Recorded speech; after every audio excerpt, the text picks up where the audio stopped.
Bueno, oramos. Padre Celestiales, en esta mañana te queremos pedir tu guía sobre este estudio que vamos a estar llevando a cabo. La profesora nos va a estar enseñando, nos va a estar conduciendo. Nosotros vamos a estar prestando atención para aprender sobre la ética cristiana.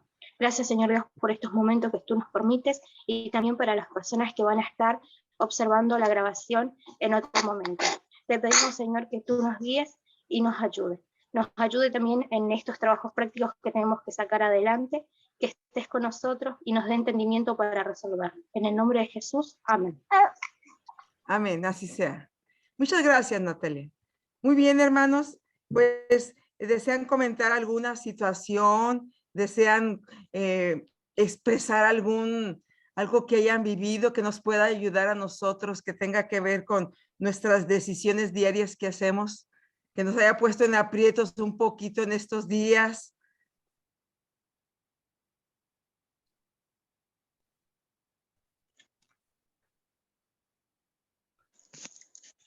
Buen día. Buen día, Dante. Hola, Dante. Sí, quería comentar, anoche justamente tuve una reunión con un encargado de congregación y me comentaba varias cuestiones de lo que estaba pasando en su iglesia, ¿no? Y realmente justo vino al comentario la responsabilidad, ¿no? Donde post pandemia se complicó bastante el hecho de que los miembros en sí tengan esa responsabilidad a lo que se habla y que sea prioridad en cumplirla, ¿no? Porque es como que si en la reunión dicen, sí, sí, lo vamos a hacer, voy a estar a cargo de esto, de aquello, de alguna tarea, llega el día y las cosas no sé si les afectó a la memoria o qué, pero no está en esa prioridad como era antes, ¿no? La iglesia, el compromiso, a la responsabilidad que tiene como miembro, ¿no? O en algún ministerio, más aún todavía, ¿no? Me acordé realmente de las clases, de las charlas que hemos tenido, ¿no? Y cómo nos afecta en nuestro diario vivir. Muchas gracias, Dante. Efectivamente, tiene mucha razón lo que comenta. Yo creo que ya de por sí nuestra naturaleza como que no es así muy acercada a la voluntad de Dios, a comportarnos, a mantener esa ética cristiana. Pero también la pandemia vino a afectar en muchas áreas de nuestras vidas a muchos creyentes.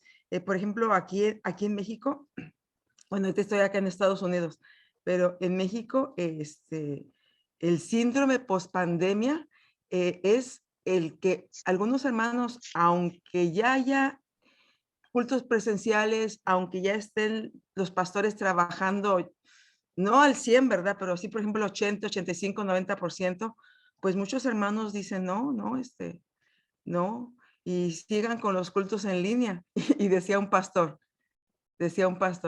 es un pastor que habla a veces duro, dice, hermanos, yo no entiendo, dice, yo no entiendo qué está pasando aquí en esta iglesia, porque tal parece que el COVID solamente está en el templo, porque yo me doy cuenta por las redes sociales que si iban al mercado, que si iban a cortarse el cabello, que si iban a comprarse zapatos, que si iban a la escuela, pero tal parece que el COVID solo se quedó aquí en el templo. Bueno, pues dice, yo espero que realmente los que no estén viniendo realmente estén enfermos. Yo espero, dice. No, sí, bueno, pero bueno, estamos aprendiendo también en este tiempo cómo sortear todas esas situaciones. Ha habido un decaimiento espiritual en algunas personas, sí. Dios nos ayude a seguir respondiendo, a lo que Dios espera de nosotros. Muy bien, pues gracias, Dante. Vamos a iniciar. Adelante, Marianela. Buen día para todos. Buen día. Yo quería comentar que, bueno, anoche tuvimos la reunión de oración y fueron presentados algunos casos muy difíciles para poner en práctica esta ética moral cristiana, ¿no? Y uno se ve cuando se expresan estas necesidades que lo emocional está muy fuertemente involucrado en tomar esas decisiones, que a veces influye mucho más lo emocional que quizás lo espiritual, ¿no? Así que bueno, estuvimos en oración, estamos en oración por situaciones y, y que bueno, el Señor nos está desafiando a poner en práctica por sobre todo lo espiritual, lo que es de Dios, lo que proviene de su palabra, ¿no? De la escritura, como estuvimos aprendiendo estos días.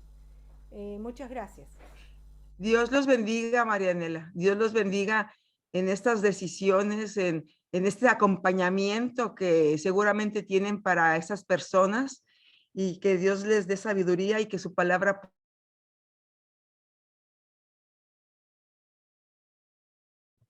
Pues voy a compartir la pantalla. Vamos a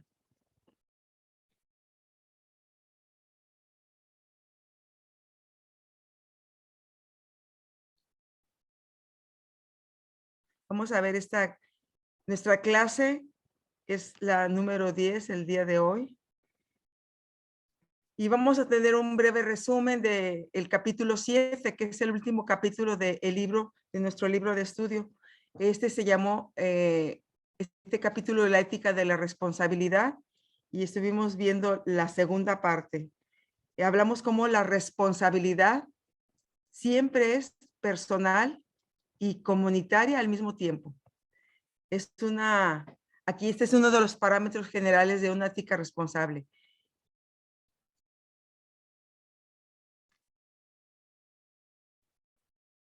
Aquí estamos.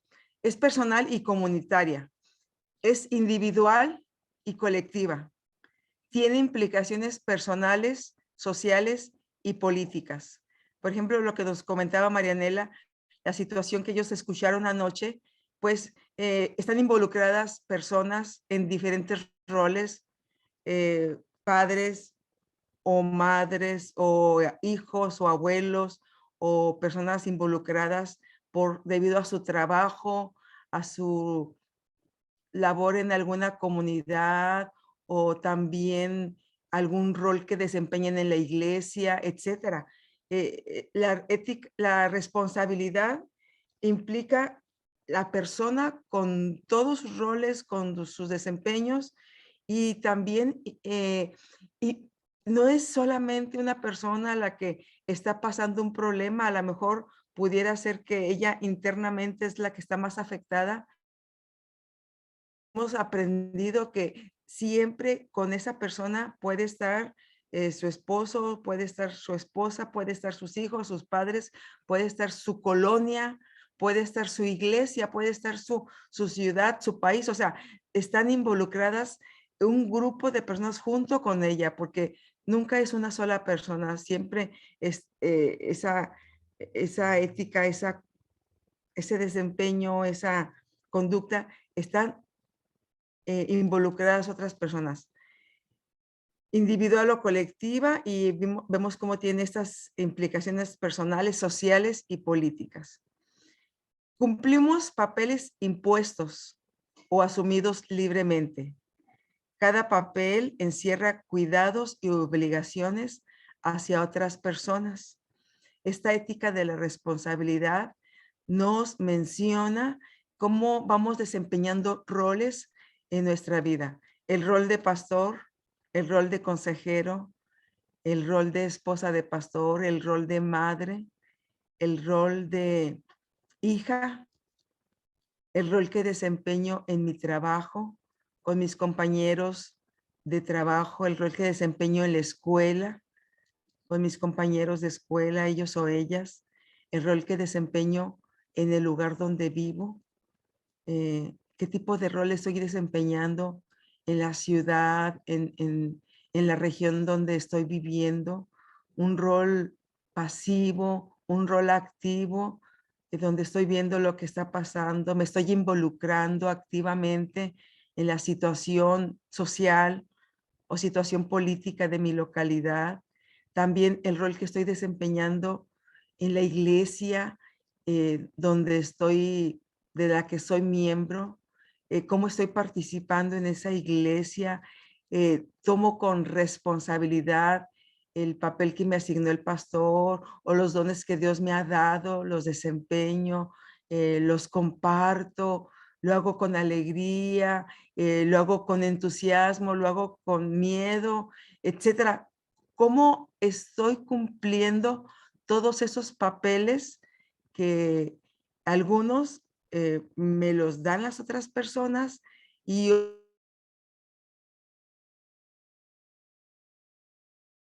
consciente o inconsciente?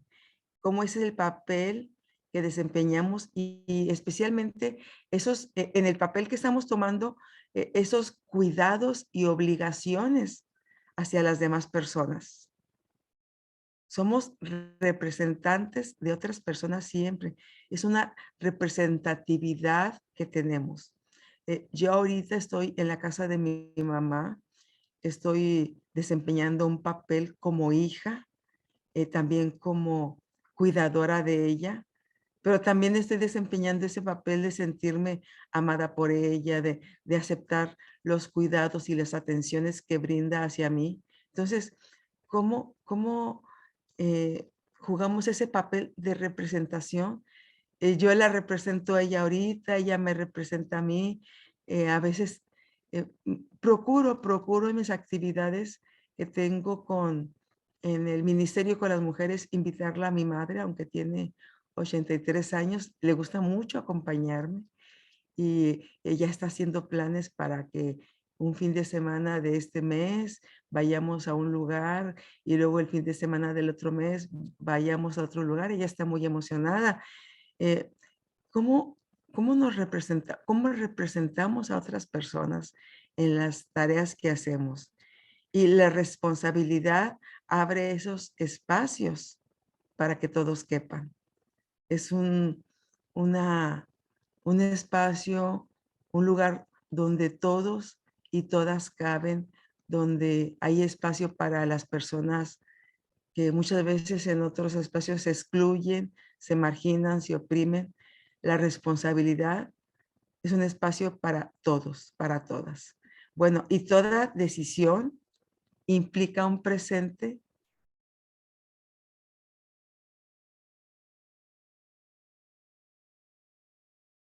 porque estamos estudiando, estamos repasando, pero como decía mi hermana Marianela, o Alcira más bien decía Alcira, pues este presente, esto que estamos de alguna manera estudiando ahorita implica un futuro, porque vamos a presentar algunos reportes de lectura, vamos a tener que poner en unos foros nuestra opinión, algún punto de vista, etcétera. Entonces, toda decisión presente implica un futuro.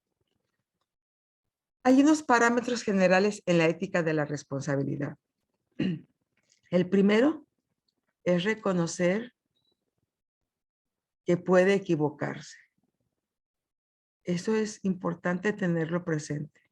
Nadie quiere equivocarse y no tomamos decisiones para equivocarnos. Yo creo que nadie tiene ese criterio en mente. Yo no me voy a desayunar algo para enfermarme o no voy a hacer alguna actividad con el propósito de caerme o de sufrir un accidente. No, no. Yo creo que tomamos las decisiones siempre de alguna manera apegadas a, a lo correcto, a lo justo, a lo bondadoso, a lo amoroso. Pero hay que reconocer que muchas de esas decisiones las tomamos mal. O sea, podemos cometer errores porque somos personas, porque no porque lo querramos hacer, sino porque es nuestra condición de seres humanos finitos, frágiles, imperfectos, etcétera. Entonces, hay que reconocer que podemos equivocarnos porque somos seres humanos. El otro es que este parámetro, este segundo parámetro es que sea fiel a las afirmaciones centrales de la fe cristiana. lo que yo estoy decidiendo, la ética por la cual estoy siendo responsable, cómo estoy respondiendo, tiene que tomar en cuenta esas afirmaciones centrales de la fe cristiana. Tiene que estar ahí involucrado el amor, la responsabilidad, el compromiso, la bondad, la paz. Esas afirmaciones centrales que nos definen como hijas, como hijos de Dios. Entonces, que sea fiel a esas afirmaciones centrales de la fe cristiana, que sea el fundamento para compromisos serios, que ponga las bases, lo que estamos decidiendo, que ponga las bases para un futuro, primero para un presente estable y para un futuro bueno, para un futuro enriquecedor. Que sea el fundamento para compromisos serios, que aclare por qué se toma en cuenta una postura particular, que nos diga, no voy a hacer esto porque voy a hacer esta actividad del día de hoy es jueves, mi agenda dice esto porque estoy tomando esta postura, porque estoy decidiendo por estas actividades. Hay consideraciones específicas de una ética responsable, análisis y puntos de vista abordados desde el interior de la cuestión. Hay que ver, hay que ponerse los zapatos de la persona que está tomando una decisión. Cuando escuchamos a una persona que tiene un problema, que no haya cómo decidir, es una mujer que está pasando por una crisis familiar respecto a los hijos. A veces para nosotros es muy fácil decir, pues diles esto, diles aquello.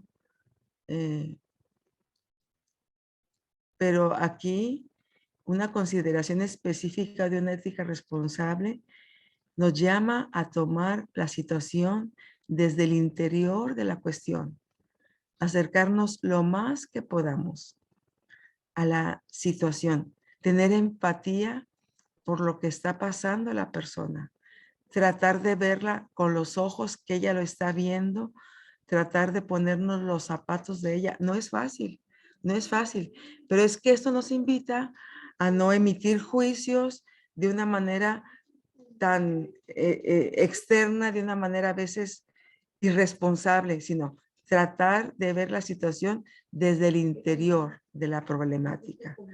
El inciso B, recordar que toda decisión y todo análisis reflejan una estructura de poder. El poder está implícito en todo lo que hacemos y en todo lo que decimos. El poder está implícito en todas las decisiones que tomamos. Entonces, hay que recordar que toda decisión y análisis reflejan una estructura de poder. Que esa decisión de poder, de alguna manera, ayude a la otra persona.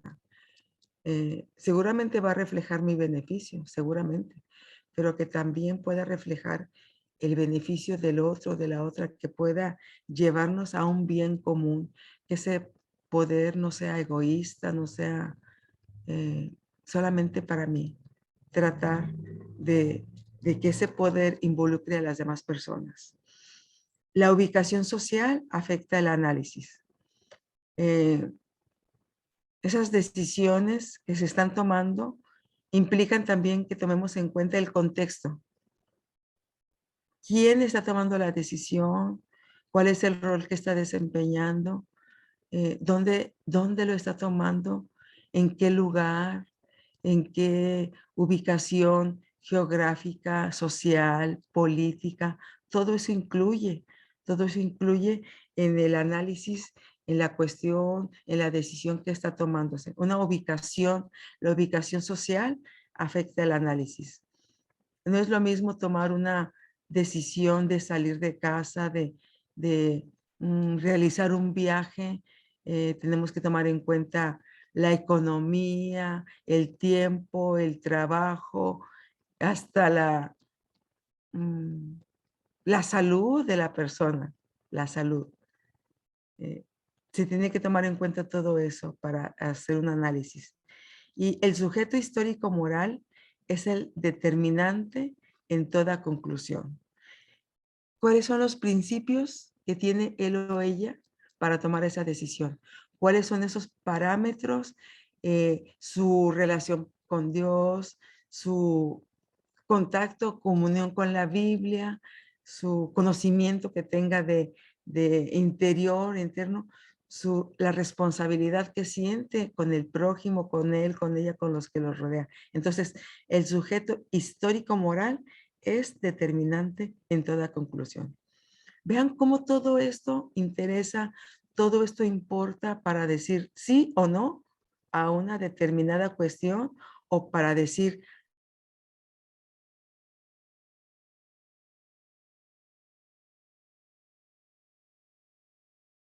mejor no tomo esa decisión, mejor no voy para allá, mejor sí me alimento con esto, mejor sí me tomo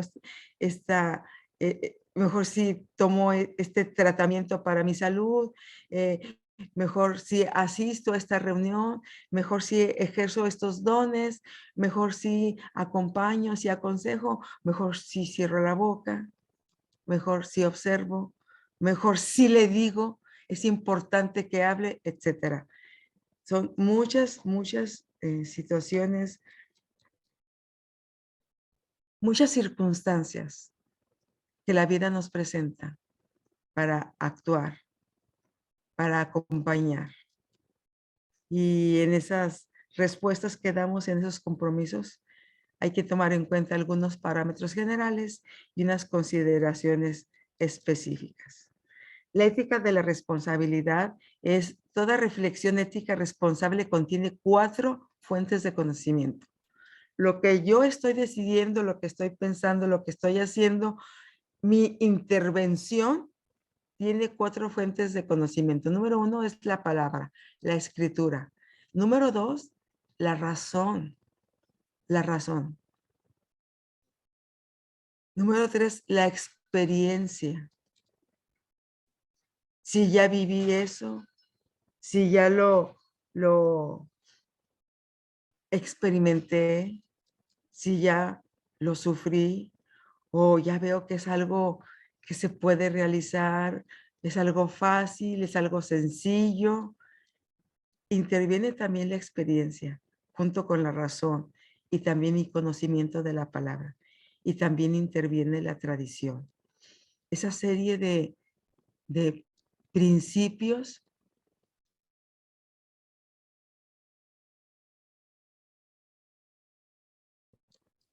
en la persona, esa serie de tradiciones. Yo, ¿qué hago cuando me despierto? ¿Qué hago?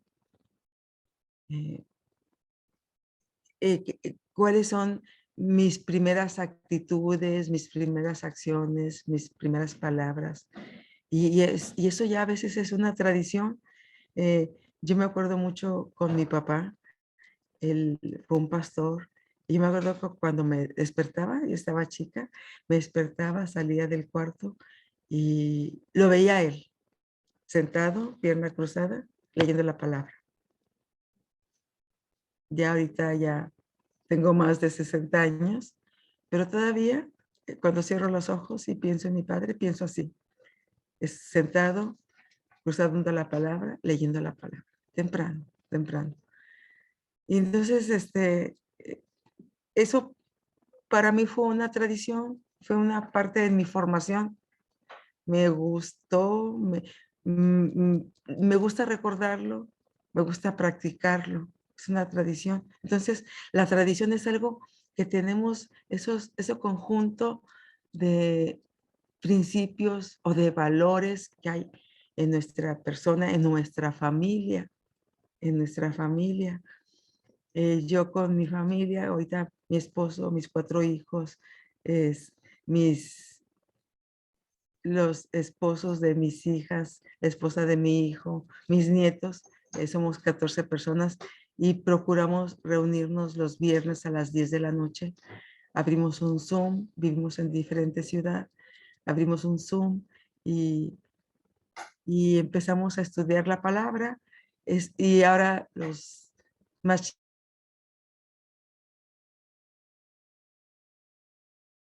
mucho la atención que empezamos a estudiar los 10 mandamientos, terminamos el proyecto y en agosto vino a Monterrey uno de mis nietos de 10 años y cuando fuimos al templo y que salimos del templo, me dice, mira abuelita lo que me gané en la clase bíblica y me enseña 2 premios. Digo, wow, Emilio, te ganaste 2 premios. ¿Por qué, Emilio? Él no asiste a esa congregación, iba como invitado. Dice, porque estaban estudiando los 10 mandamientos y dijeron quién se los sabía de memoria. Y le dije, ¿y tú te lo sabes? Dice, sí, ¿no te acuerdas que nos los enseñaste? Estuvimos estudiando. Pero de veras te sabes los 10 mandamientos porque los estudiamos. Bueno, yo me los sé, hermanas y hermanos, y seguramente ustedes, pero pues nos los enseñamos y yo en la versión Reina Valera antigua, 1909, y luego batallo mucho para la versión 1960. Pero él me lo estaba diciendo en una versión moderna, en una versión de traducción lenguaje actual. Y cuando mi esposo también se sorprendió, ¿te lo sabes todos? Sí. Y dijo, a ver, y le pedimos 1, 2, 3, 4, nos dijo los 10, pero nos dijo con ejemplos. Y luego dice, mira, no codiciarás cosas de tu prójimo. Quiere decir, abuela, que si mi amigo tiene un juguete más bonito que el mío, yo no debo codiciarlo. Yo debo alegrarme porque él lo tiene, pero yo no debo decir, ay, ¿por qué él tiene ese y yo no? Pues yo debo contentarme con lo que yo tengo. Y nos puso ejemplos y dijo, por eso me gané este premio. Y me gané otro porque lo volví a decir, porque no me creyeron, lo volví a decir, entonces me dieron otro premio. Bueno, me gustó mucho cómo ese trabajo que hicimos a ellos les marcó, les ayudó.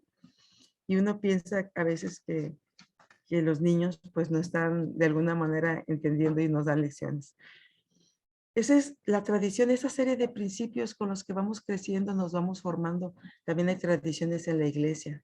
A veces nosotros, esa palabra tradición como que le damos un mal significado, como que es algo, hay en la Biblia esa palabra que Jesús dice que los fariseos tenían tradiciones, esa serie de estructuras que no dejan crecer a las personas.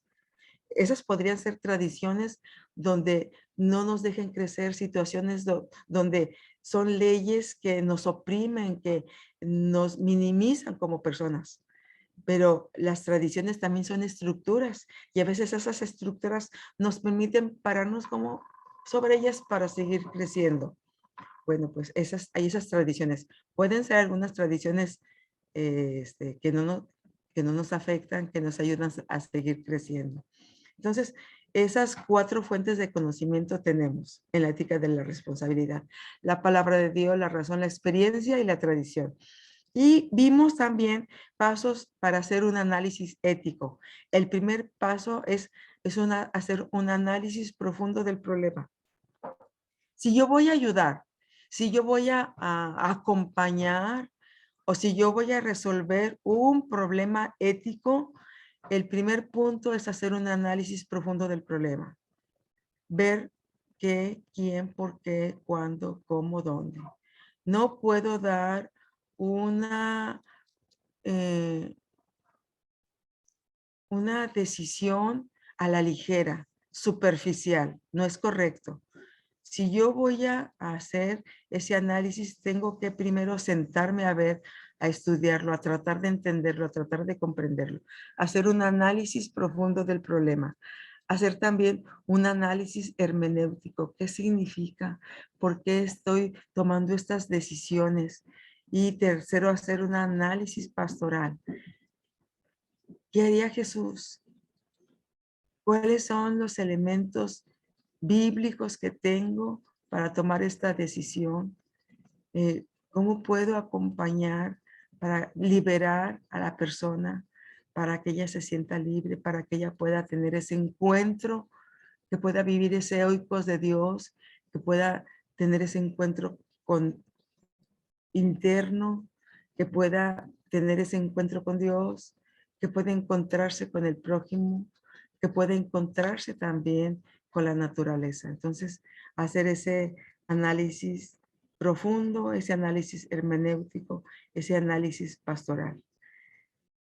Y bueno, pues vamos ahora a pasar a esta clase que pues de hecho el libro ya lo terminamos, pero vienen al final unos anexos importantes. Vienen el dilema ético de fin de siglo, viene unos ejercicios de discernimiento moral muy interesantes, vienen ejercicios y bueno, pues vamos a hablar de dilemas éticos de fin de siglo, un análisis de valores, un ejercicio que viene ahí también con algunos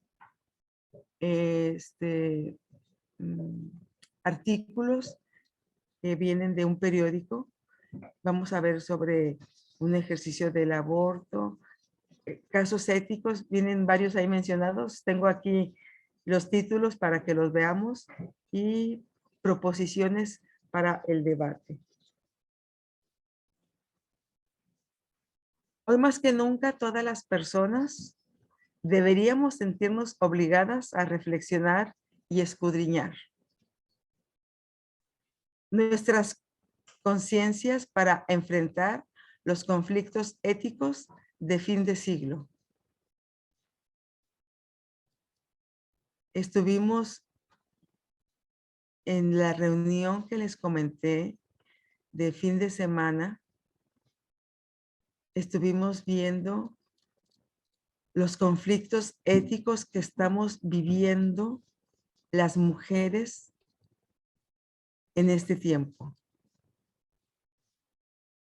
Tuvimos a una expositora que estuvo hablando de la violencia hacia la mujer, cómo esa violencia se ha visibilizado en este tiempo. Nos habló del feminismo como una corriente que busca igualdad de derechos en el hombre y en la mujer. Pero como también hay ese feminismo radical, que es algo que también se está viviendo, ese feminismo radical, donde está el hombre en este nivel. En muchas sociedades, en muchas culturas, la mujer todavía mantiene una posición abajo, no tiene los mismos derechos. Aunque los dos sean abogados, no ganan lo mismo. En una situación de divorcio, ella tiene menos derechos, tiene menos privilegios. Entonces, aunque estemos en el siglo XXI, en muchas culturas y en muchas sociedades, la mujer está abajo. Entonces, el feminismo, en su sentido primero, originalmente, pues buscaba esa igualdad del hombre y de la mujer. Pero ahora estamos viendo que hay un feminismo radical donde no nada más busca estar así, sino así. Entonces, por lo que se estaba peleando, esa primacía del hombre, ahora en algunos casos, se ha llegado a este feminismo radical que de un machismo se está pasando a un embrismo. Es un conflicto ético. ¿Cómo orientar bíblicamente a las mujeres? Porque muchas mujeres no se sienten con la capacidad de opinar, de hablar. En la misma iglesia, en los tiempos de escuela sabática, muchas no se sienten con la capacidad de opinar, piensan que su posición es estar calladas, aprender solamente en casa lo que les diga el marido. Y si no tienen marido, pues cómo van a aprender, ¿verdad? O a quién le van a preguntar. ¿Cómo enfrentamos esos conflictos éticos de fin de siglo? Entonces, hay que vivir, dice este párrafo, deberíamos sentirnos obligadas a reflexionar y escudriñar nuestras conciencias para enfrentar estos conflictos éticos de fin de siglo. Nos decía una de las expositoras que a nosotros no nos gusta el machismo. El machismo a lo mejor es un término que no se entiende en muchos países, pero es como un autoritarismo del hombre hacia la mujer, una autoridad mal entendida y mal ejercida, donde se le da mucho espacio al hombre. A él se le da el mejor lugar en la mesa, el plato con más comida, se hace lo que él dice, etcétera. Y decía esta hermana que estaba dando la conferencia, que a veces nosotras, aunque estemos en contra del machismo, lo estamos promoviendo desde nuestros hogares, porque cuando tenemos hombres y mujeres como hijos, le decimos a la hija, tú sírvele a tu hermano, tú tienes que lavar la ropa de tu hermano. Aunque ella estudie y él estudie, damos inconscientemente más tareas hacia la mujer, más tareas. Tú tienes que servirle. Él es hombre. O sea, a veces nosotras inconscientemente estamos formando esos seres humanos hombres que después lo toman el hecho de ser hombre como para sentirse con más derechos sobre la mujer. ¿Cómo estamos enfrentando estos conflictos éticos de fin de siglo en el aspecto familiar, en el aspecto laboral, en la iglesia también, en la iglesia? Consideramos que Dios ha dado dones a hombres y mujeres dentro de su iglesia. Ha dado dones a hombres y mujeres y esos dones hay que ejercerlos. Y vemos que en algunas iglesias Dios ha dado dones de enseñanza sobre las mujeres y a veces las mujeres tienen miedo a desempeñar esos dones porque creen que como son mujeres no pueden hablar o no tienen esa libertad de enseñar en la escuela sabática o de compartir alguna verdad bíblica. ¿Cómo estamos de alguna manera en la iglesia viviendo este tiempo respecto a los dones que Dios ha dado a las mujeres? ¿Cómo estamos tratando a las personas que no piensan igual a nosotros, que no se visten, que tienen costumbres diferentes? ¿Cómo las estamos excluyendo o marginando? ¿O cómo las estamos nosotras participando en esta comunidad de fe que Dios ha formado, a veces tan diferente, a veces tan distinta, pero que Dios nos está llamando a hacer con todas nuestras diferencias, a ser un cuerpo en Cristo? ¿Cómo estamos buscando la unidad en la diversidad? Entonces, sí tenemos muchos desafíos como hombres y mujeres, como creyentes, como parte del cuerpo de Cristo, sí tenemos muchos desafíos.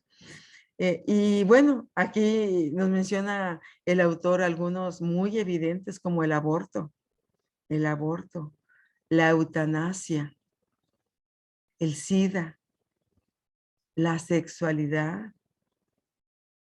Estábamos hablando también sobre la sexualidad, cómo es un tema tabú en las familias y en las iglesias también.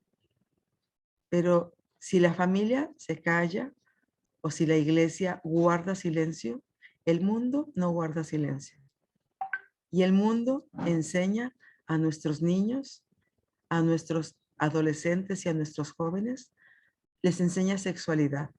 No la correcta, no la que está regida por principios bíblicos, pero les enseña sexualidad. Y es lo que aprenden nuestros niños y nuestros adolescentes. Entonces, ¿qué posición, qué postura tenemos nosotros como familia o como iglesia respecto a estos temas? ¿Cómo les estamos hablando a nuestras hijas y a nuestros hijos respecto a los temas del sexo? Yo les comentaba a las mujeres que debiéramos hacer esos círculos en familia o esos círculos en la iglesia, e invitar a las niñas, a las adolescentes, a las jóvenes, a las mujeres, todas como mujeres, y hablar sobre esos temas, hablarlos. No vamos a resolver todo, pero que haya ese acercamiento para que las más jóvenes puedan sentir confianza con nosotras. El problema de las drogas es muy fuerte en muchos lugares del mundo. El narcotráfico es un pulpo, es un monstruo, hermanas y hermanos, que todos los días está ganando adeptos, voluntaria e involuntariamente, porque a muchos se les involucra en el problema del narcotráfico de drogas de manera involuntaria y forzada. Entonces, ¿qué estamos haciendo nosotros respecto a esos problemas de las drogas? ¿Cómo estamos asegurando a nuestros adolescentes, a nuestros jóvenes? Ellos sufren muchas tentaciones, son desafiados en la calle, en la escuela, con los amigos que ellos tienen. ¿Qué estamos haciendo nosotros respecto a este problema tan actual, tan presente y tan dañino en este tiempo?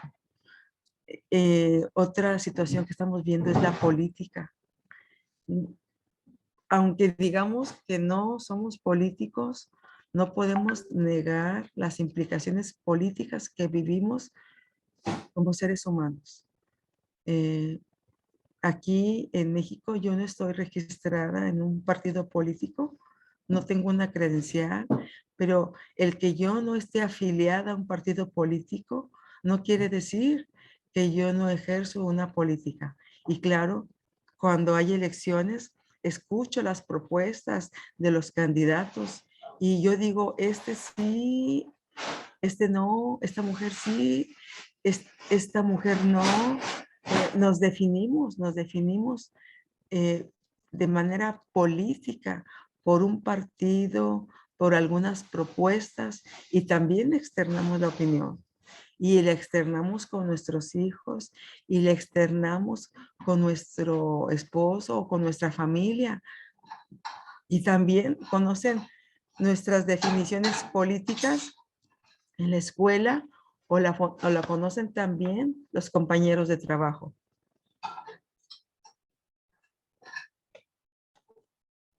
Somos políticos, consciente o inconscientemente. También cómo vivimos el racismo, cómo lo vivimos. Me dio mucha risa porque ayer una amiga mía, yo creo que sí la conozco, sí, me dio mucha risa porque puso, díganme qué debo tomar porque tengo 3 meses de embarazo, díganme qué debo tomar para que mi hijo nazca blanquito, así puso. ¿Qué debo tomar para que mi hijo nazca blanquito si mi esposo y yo somos morenitos? Claro que lo puso en son de broma, pero me decía mi hija, mamá, todos somos racistas. Y es cierto, todos somos racistas. Estamos buscando cómo aclarar la piel, nos llama la atención la gente de piel clara, todas somos racistas. De alguna manera es como que es algo de nuestra naturaleza y queremos, decía una mujer a sus hijos, dice, busquen parejas, novios o novias guapos, dice, simpáticos, dice, para que se mejore la especie. Son frases que ya están en nuestra manera de hablar, que denotan el racismo, lo denotan, sí somos. Entonces, ¿cómo estamos nosotros trabajando esas áreas de nuestra vida? El aborto, la eutanasia, el SIDA, la sexualidad, la drogadicción, la política, el racismo, la migración, es una realidad también, la migración, familias, comunidades enteras que dejan sus lugares por la violencia, porque no hay oportunidades para crecer, porque se acaba la economía, porque tienen que buscar cómo mantener, cómo seguir adelante, cómo brindar eh, el cuidado y la atención que los suyos merecen. Entonces, esas migraciones. Cómo nos relacionamos también con el medio ambiente, con los otros seres vivientes. Es un conflicto ético que estamos viviendo en este tiempo. ¿Con qué frecuencia usamos nosotros esto, por ejemplo, esto, los envases de plástico, los envases de unicel, que muchos no se pueden degradar? Las bolsas de plástico, aquí no tengo una. Bueno, aquí tengo una servilleta. Esa es una servilleta ya hecha, ya dice allí, hecha de un material biodegradable. O sea que cuando esta yo la deje de ocupar, pues va a ser asimilada en la tierra. Pero muchos no se pueden degradar, se quedan allí, pañales, bolsas de plástico, elementos que nosotros desechamos y que nunca se van a deshacer, van a permanecer allí, y hay grandísimas, grandísimas, grandísimas cantidades de basura en los ríos, en los mares y en el espacio. Mucha, mucha, mucha basura, mucha basura. Entonces, ¿cómo estamos respondiendo nosotros? ¿Qué tipo de conciencia estamos nosotros ejerciendo en, en lo que tenemos? Consumismo también. O sea, tenemos muchas cosas que no ocupamos, que no ocupamos. Hablamos también con las mujeres sobre el consumismo, cómo tenemos zapatos para la mañana, para la tarde, para la noche, zapatos para la playa, zapatos para el templo, zapatos para caminar, zapatos para correr, zapatos para, para hacer el ejercicio, zapatos para manejar, zapatos para bajarnos después de manejar. ¿Cómo tenemos infinidad, infinidad de zapatos? ¿Cómo tenemos ropa de muchos colores, de muchos estilos? Y luego, ¿cómo todavía estamos comprando más ropa?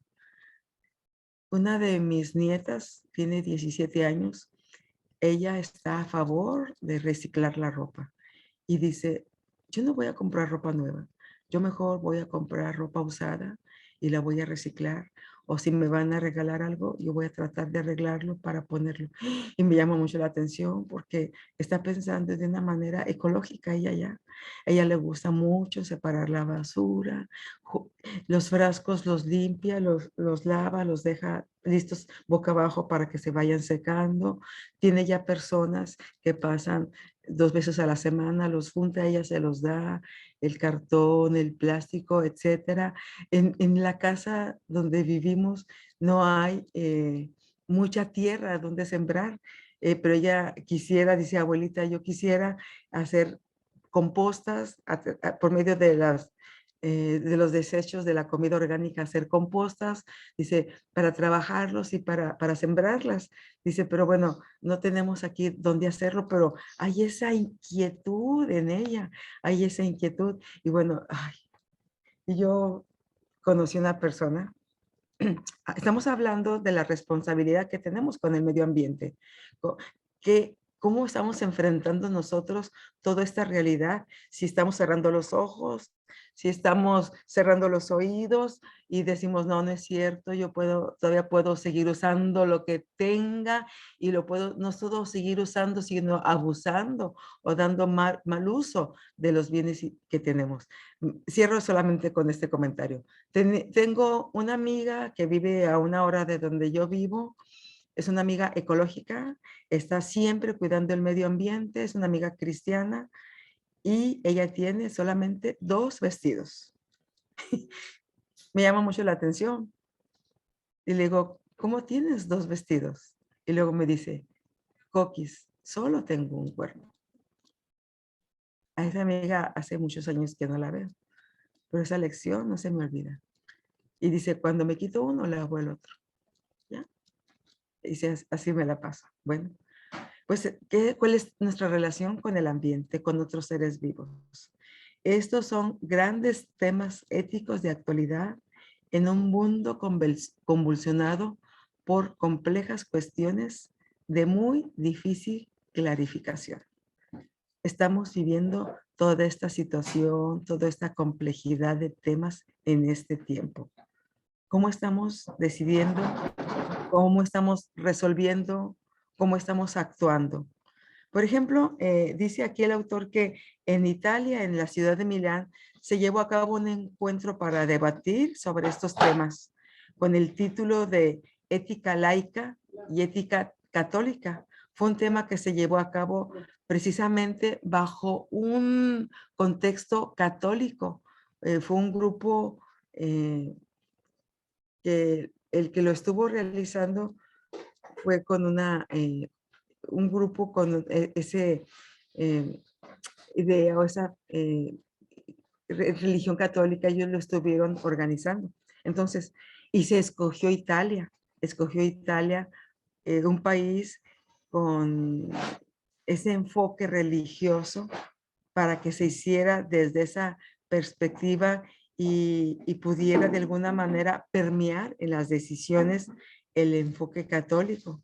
Dice, al final, los participantes llegaron a la conclusión de que la ética laica, o sea, la ética laica es esa conducta que deja fuera lo religioso. Es esa conducta que solamente toma en cuenta la razón humana, la ciencia, solamente toma en cuenta el desarrollo humano.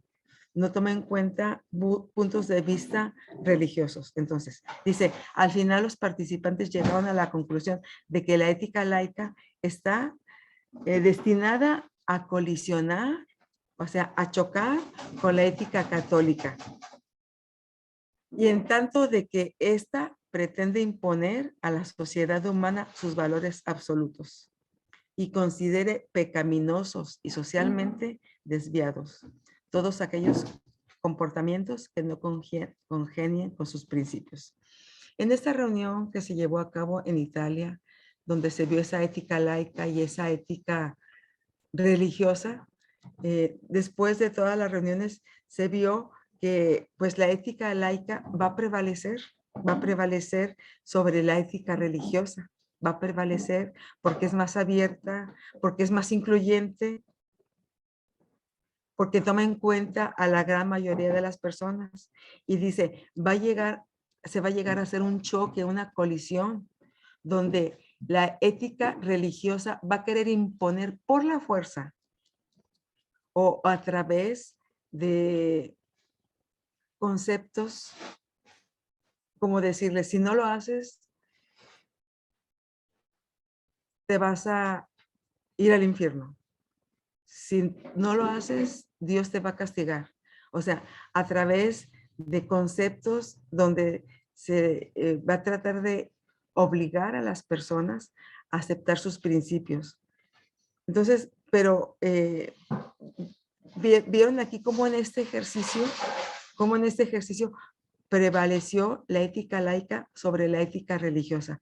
Y les digo que se hizo en un contexto de católico, teniendo como base los principios de la Iglesia Católica, que fue lo que fueron los que se estuvieron presentando o confrontando con esta ética laica. Entonces, aquí vienen algunas preguntas. ¿Es cierto que existen 2 éticas, una laica y otra católica? ¿Será que existen esas 2 éticas? Es decir, oficial, sea de alguna iglesia católica, romana o de otra iglesia que intente de alguna manera imponer esa ética religiosa? ¿Es cierto que existen esas dos éticas? ¿Quién está autorizado a definir la moralidad? ¿Quién puede definir la moralidad? ¿Qué grupo social